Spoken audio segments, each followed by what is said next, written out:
What if one of the earliest Christian writings after the apostles showed us exactly how the first believers understood the Old Testament?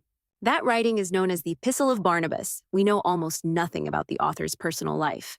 The letter claims to be written by Barnabas, the companion of the Apostle Paul, but most scholars believe it was written by an anonymous teacher in Alexandria or Syria sometime, between AD 70 and 132, likely after the destruction of the temple in AD 70. The author shows deep knowledge of both Jewish and Christian thought.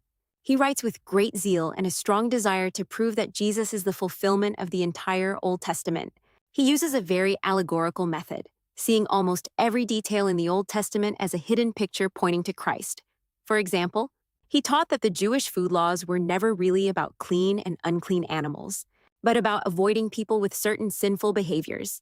He saw the story of Abraham offering Isaac as a clear prophecy of Jesus' sacrifice. One of the most striking parts is his strong warning against returning to Judaism after becoming a Christian. He believed the Old Covenant had been replaced by the New.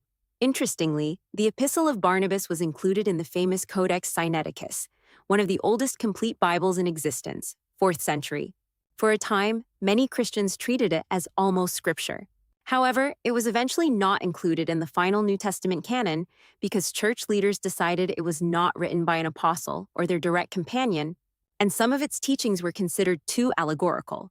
Despite not making it into the Bible, this letter gives us an incredibly valuable window into how the very first generations, after the apostles understood their faith and read the Old Testament. This is Episode 7 of the new series Apostolic Fathers, Voices from the Generation, After the Apostles. Which insight from the Epistle of Barnabas surprised you the most? Drop it in the comments. Smash that like button if you want more from this series, and follow Heroes of Unshaken Faith. Next episode, series finale, What the Apostolic Fathers Can Teach Us Today. See you there.